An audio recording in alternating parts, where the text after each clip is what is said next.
예, 6월 17일 한겨레 브리핑입니다. 안녕하세요. 저는 진행을 맡고 있는 한겨레 정치부 하호영 기자입니다. 수요일에 함께 하는 분이죠. 어제 왜 이분 안 나왔냐라는 분들이 있었습니다. 이 JYP 이분이 저는 이렇게 인기가 많은 줄 또 한 번 실감했습니다. 에이코 DJ님, 전 실명으로 얘기합니다. 성준 킴님 지금 들어오셨나요? 출첵해 주시고요. 나오셨습니다. 수요일 금요일에 나오십니다. 상황이 좀 복잡하다 싶으면 늘 이분을 찾습니다. 박진영 평론가님 나오셨습니다. 네, 안녕하세요. 가수 JYP하고 헷갈리네.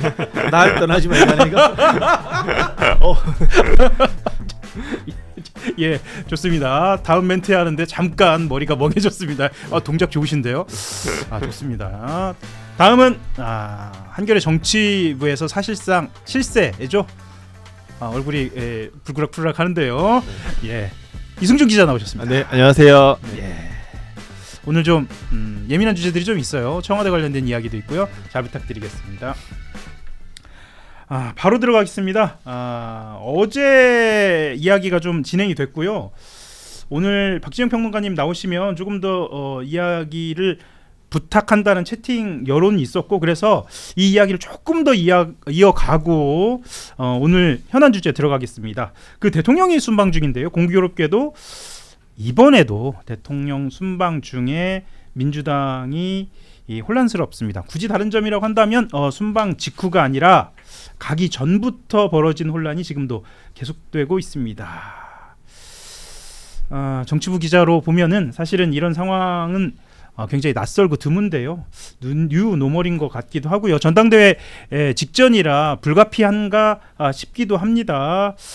지금 상황 어떻게 보고 계신지 이승준 기자 좀 지금 상황을 좀 어떻게 평가하고 계시나요? 일단 뭐 예민한 질문이라서 댓글 하나 소개해드리면 이승준 멋있다라고 있네요. 이거는 뭐 제 지인인가요? 아무튼 뭐 감사합니다. 그런 댓글 읽으시죠? 네. 일단 뭐 뉴노멀인지 그건 잘 모르겠으나 약간 좀 이례적인 면이 있는데, 이게 뭐 순방의 문제는 아닌 것 같고요. 이게 집권 초기에 이제 당청에서 이런 잡음들이나 갈등들이 노출되는 게 좀 이례적이긴 하죠. 뭐 집권 후반기에는 당연히 이거는 그동안 보면 쭉 있어왔던 것들인데, 사실상 전대가 맞물리고 벌써 이 당과 청에서 뭐 양쪽에 약간 뭐 그 대응이 서로 주고받는 자체가 좀 이례적이라서 현장에서 이제 기자들도 좀 스트레스를 좀 받죠. 왜냐하면 이런 상황들 어떻게 정리해야 될지, 어떻게 앞으로 가야 될지에 대해서 예측하기가 쉽지 않고 하다 보니까 현장 기자들 좀 스트레스를 많이 받는 것 같습니다. 네. 사실 대통령이 기자회견에 이어서 SNS까지 거듭 메시지를 좀 내고 있습니다. 이재명 대통령이 거듭 메시지를 내고 있는데요. 그러면서 현재 그 투표용지 부족 사태 포함해서 당에서 좀 해야 할 일까지 가이드라인을 주고, 좀 가이드라인이라기보다도 요청 또는 호소로도 보이는데요. 그런 메시지를 주고 갔습니다. 그런데 지금 당 지도부는 여당답게 움직이고 있지 않다라는 비판에도 직면해 있습니다. 그 여당은 뭐 역시 그 정부 국정을 입법으로 뒷받침해야 하는 것이 원래 할 일이기도 하고요. 지금 상황 어떻게 보시는지. 뭐 사람 사는데 갈등이 있을 수밖에 없고요. 정당은 또 정치하는 집단이니까 당연히 다양한 목소리와 갈등이 있을 수밖에 없습니다. 저는 대통령의 국정 운영 방향에 대해서 여당이 안 도울 수도 있다고 봐요. 다만 그러면 자신의 길을 밝혀서 지지율이 올라가면 돼요.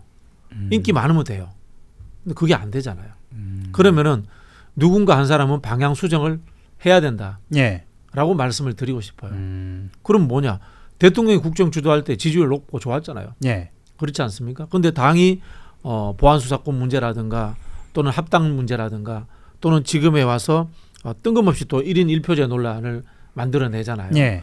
그렇게 해서 분란거리를 만들었을 때 지지율이 높아집니까? 아니잖아요. 뚝 떨어지잖아요. 그러면은 당의 방향이 전략적으로 잘못된 거예요. 가치론적인 이야기는 안 하겠어요. 왜? 이거 판단이 다 다르니까. 근데 지지율이 떨어졌잖아요. 국정 동력이 떨어지잖아요. 그러면은 전략적으로 당이 잘못하고 있는 거예요. 현실적인 측면에서도 저는 현실적인 측면만 이야기하는 거예요. 현실적인 측면만요. 현실적인 측면 이야기하는 거고.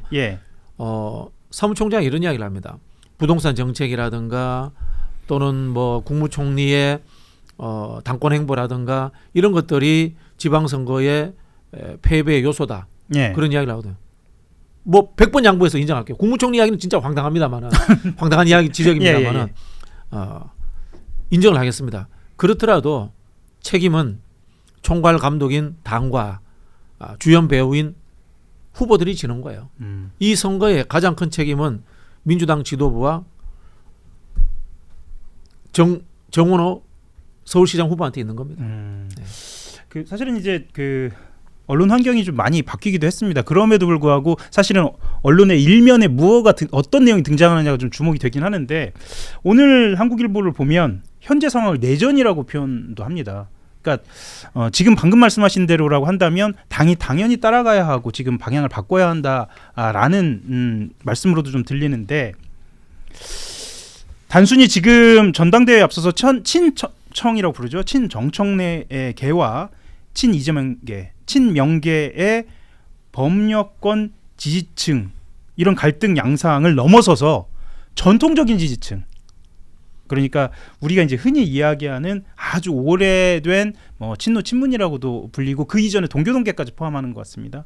뭐 그런 전통적인 지지층하고 뉴이재명으로 새로 유입된 지지층 간의 갈등이다라고 표현도 좀 나옵니다. 이 상황은 어떤 진단? 이건 좀 과대하고요. 이 갈등의 내용을 너무 의미 있게 보시는 것 같아요. 이게 무슨 내전 수준 못 됩니다. 그렇죠. 내전이 하려면은 자 우리 내전이 대표적인 게 이제 6.25 동란 아닙니까? 북한이 이른바 공산당이고 남쪽이 자유주의에다가 자본주의 아닙니까? 이념적 갈등과 체제론적 갈등이 있어야 이게 내전인 거고 요거는 그냥 궁중 암투 수준이에요. 솔직히 그 엄청난 뭐 이 거시적 그 국가 운영 방향이라든가 사회개혁의 방향 이거 아니에요. 그냥 네가 먹나 내가 먹나 하는 그냥 떡 가지고 둘이 싸우는 궁중암투 수준이에요. 이게 무슨 내전급이 못 돼요. 솔직히 말씀드리면. 지금 방금 말씀하신 내전급이라고 한다면 일종의 노선 투쟁이라든가 노선에 대한 경쟁도 아니라는 말씀이시죠? 아니죠. 그래서도 더 자제해야 한다는 말씀으로 들리고 사실은 이제 그 제가 들여다보고 있는 측면은 이런 측면입니다. 그러니까 문재인 대통령, 그러니까 그보다 더 전에 문재인 당대표 시절만 해도 친문이냐 아니냐 하면 그 의원들의 분류들이 이렇게 대체적으로 나눠졌습니다. 대체적으로 나눠지고 거기 안에서의 가치의 논쟁도 좀 있었고 그런데 지금 현재는 있었어. 그때 별 가치 없었지 솔직히. 그랬나요? 그나마 저 누구야 문재인 정부에서 소득주도 성장 그렇죠. 이야기가 있었고 거기에 대해서 이제 당에서 좀 비현실적이다. 이해찬 대표께서도 그때 비현실적이다라는 이야기 하시더라고요. 이해찬 대표가 굉장히 진보적인 분이잖아요. 맞습니다. 근데도 소득주도 성장이 우리나라 그때 대외 의존형 경제에서 현실적으로 가능해? 물론 뭐 좋긴 좋다마는 소득주도로 성장이 되면 좋긴 좋다마는 현실적으로 쉽지 않을 건데 이런 이야기들 정도는 있었어요. 사실 이제 질문에 들어가 있지는 않은 내용입니다만 그래서 실제로 이해찬 당대표 선거 때 이해찬이냐 김진표냐 가지고의 어떤 그 경쟁도 좀 있었죠. 이제 노선 투쟁이죠. 그렇죠. 그 말씀. 경제 철학이라든가 그렇죠. 복지 국가를 보는 시선들 그런 차이가 분명히 있었죠. 그래서 그 친문 안에서도 이렇게 좀 나뉘어서 그런 노선에 대한 경쟁들이 있었던 것으로 좀 기억을 하거든요. 자, 그거하고 비교해 보자면 지금은 우리가 이제 거칠게 뭐 친명이냐 친청이냐 뭐라고 하죠 반청이냐 이렇게 나누고는 있지만 침묵하고 있는 다수의 의원들이 있습니다. 그 의원들은 이게 침묵이라고 봐야 하는 것인지 지난번에는 무관심이라고도 말씀을 하셨잖아요. 모르니까. 무능인가요? 지금 현재 상황은 좀 어떻게 보고 계시나요? 이 당내 상황. 그러니까 침묵하고 있는 의원들에 대한 주목은 별로 없습니다. 그러니까 저도 내전이라는 분석은 좀 과한 것 같고 요 문제는 이제 약간의 이제 이번 전당대회 보는 시선이 다른 데서 좀 벌어지는 문제인 것 같아요. 일단 전 대통령이 순방 중에 지난 일요일에 밤 9시에 화상 수보회를 했거든요. 화상 수보했죠. 그렇죠. 이것도 이례적이죠. 이례적이긴 한데 그때 메시지들을 보니까 대통령은 지금 거기에 집중돼 있는 것 같아요. 선거 패배 원인에 집중돼 있고 거의 청년 얘기를 엄청 하거든요. 청년과 투표지 사태 얘기를 하고 그러니까 제가 보기에는 이제 대통령 입장에서 해석을 하면 지금 2년차 국정, 3년차 국정 어떻게 이끌어갈 때 지금 관심이 꽂혀 있어요. 그러니까 전당대회도 지금 대통령은 그렇게 바라보고 있는 거죠.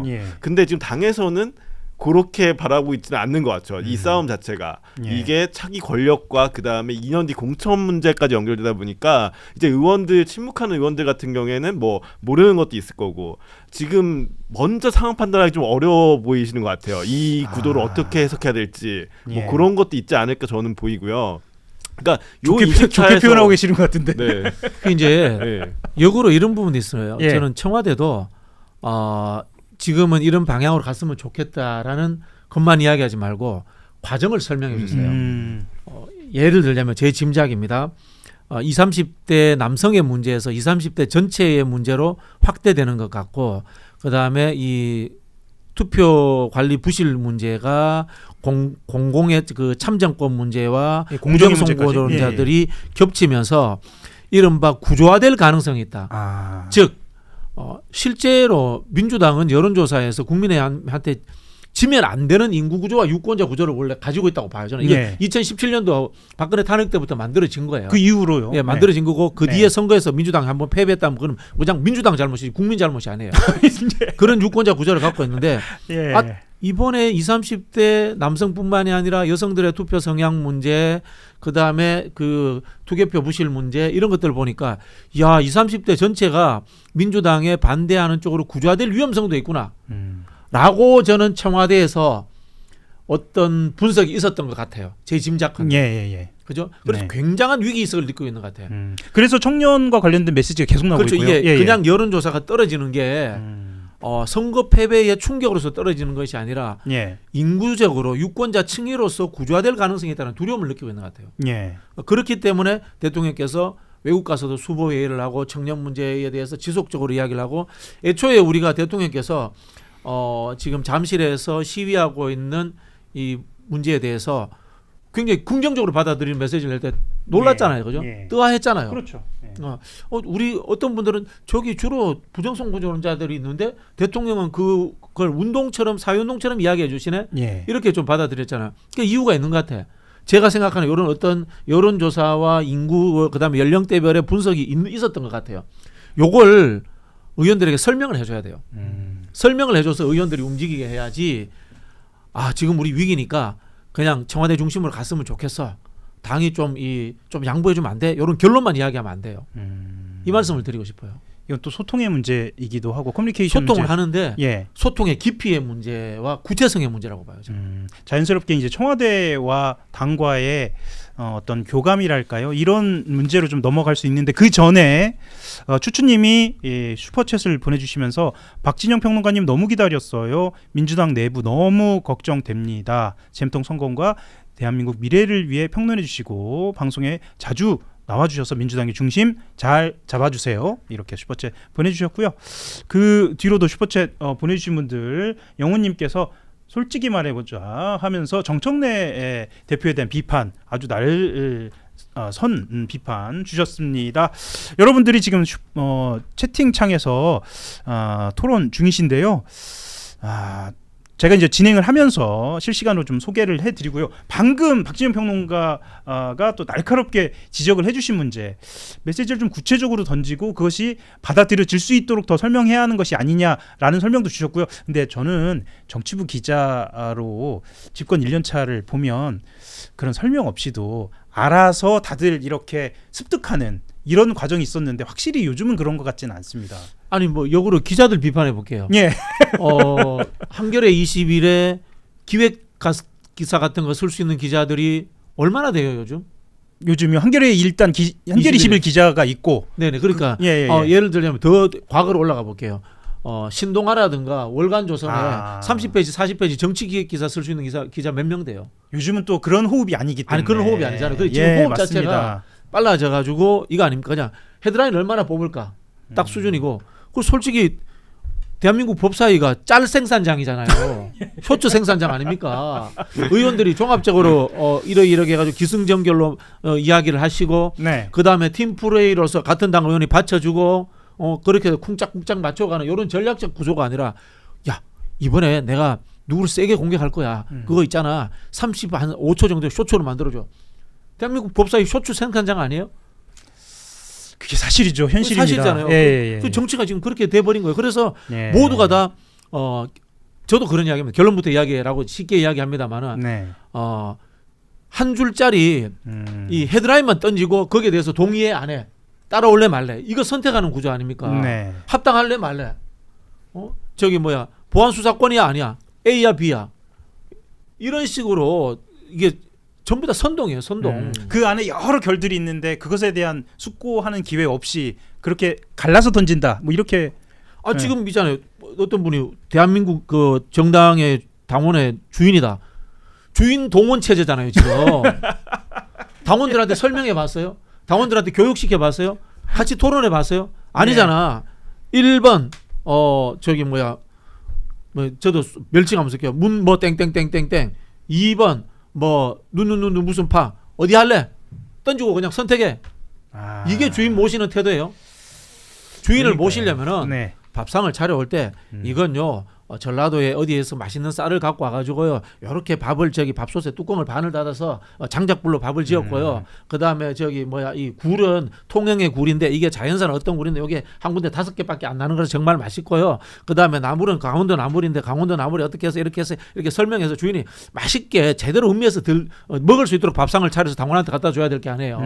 그렇지 않아요. 당원한테 햄버거하고 그 다음에 저기 뭐야 그 빈대떡 2개 올려놓고 둘 중에 하나 선택해. 먹기 싫으면 밥상 치우고. 그게 당원을 주인이라고 모시는 태도예요 지금 당이. 그러니까 말씀대로라면 이제 파인다이닝처럼 보통 거기 가면 요리사들이 나와서 설명도 하고 친절하게 이게 무엇인가에 대한 선택할 수 있는 여지도 많이 줄 수 있는데 지금 상황에서는 어찌 보면은 예전보다 불친절한 정도가 아니라 약간 폭력적으로도 좀 느껴지는 그 가르는 것이. 선택 강요. 선택 강요 아니고 그러니까 지금 댓글도 보세요. 뭐 문 땡땡땡땡 뭐 이것만 다는 사실 제가 봤을 때는 이거 다는 분들 반성하세요. 반성하시고 이 언론사 유튜브 보면은 이런 키워드 자동 삭제되도록 해주셔야 돼요. 댓글에 나오는데 가급적 뷰리핑에서는 그 단어는 저희들도 쓰고 있지는 않습니다. 그런데 최근에 이 언론지상에서 그 단어들이 공식적으로 쓰여지고 있어서 저희도 좀 걱정하는 측면이도 아마 지금 우리 한겨레 정치부에서도 그 단어는 뭐 거의 찾아보기 좀 어렵죠. 보고에서도 찾아보기 어려운.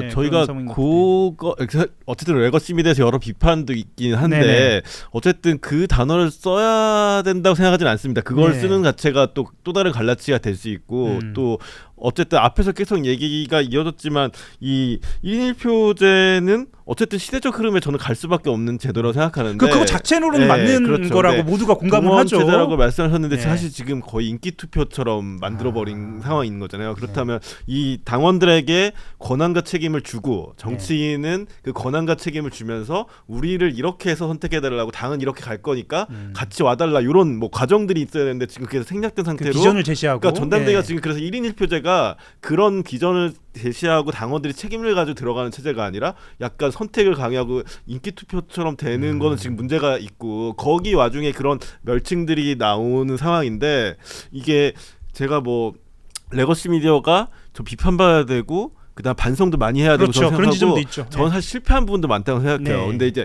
저는 유튜브가 새로운 플랫폼으로 가능성을 보이는데 레거시 미디어가 반복한 실패를 하지 않았으면 좋겠어요. 그렇게 갈라치기 하거나 어떤 과몰입시키게 한다거나 이게 그동안 레거시 미디어 비판받았던 부분인데 지금 유튜브도 그런 멸칭들로 싸우는 것들이 똑같이 오히려 더 극대화되는 모습들이 있는데 그런 것들이 조금 이제 좀 약간 온도가 내려가지 않을까 생각도 합니다. 네. 제가 우리 기자님 의견에 반박을 한번 할게요. 네.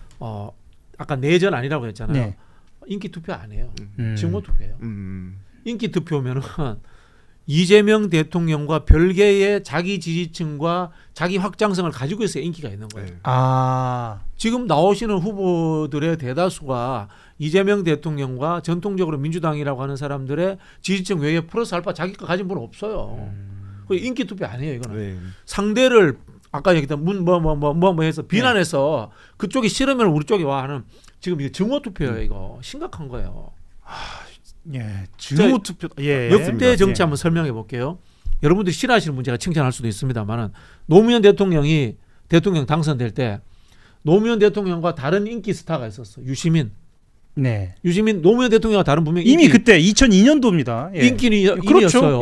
그다음에 그 돼지 저금통 돌렸던 그 추미애 의원 그 당시 인기 있었어요. 네. 노무현 대통령과 다른 인기층을 가지고 있었어요. 그렇죠. 그다음에 정동영 장관 또 다른 인기층을 가지고 있었어요. 그렇게 해서 노무현이라는 대스타가 있고 그다음에 또 그 밑에 또 이 다른 스타급들이 같이 존재해서 네. 자기 지지층을 가지고 만들어냈던 거예요. 문재인 대통령 당선될 때도 보세요. 문재인 대통령 될 때도 문재인이라는 넘버원 스타가 있고 이재명이라는 스타도 있고 네. 안희정이라는 스타도 있고 그래서 박원순이라는 스타도 있고 다 영역이 다 달라. 네. 그렇지 않습니까? 과거에 실제로 그랬어요. 다 문재인 대통령한테 2% 3%씩 다 표를 엎어줬어요. 네. 그런 스타들이 있었단 말이에요. 근데 지금에 나오시는 분들은 다 자기 거 별로 없어요. 제가 봤을 때. 예. 그럼 교묘하게 예. 대통령의 국정에 도움이 되는 방향으로 끌고 가는 게 맞아요. 동력을 뒷받침하는 방향이 맞겠다. 네네네.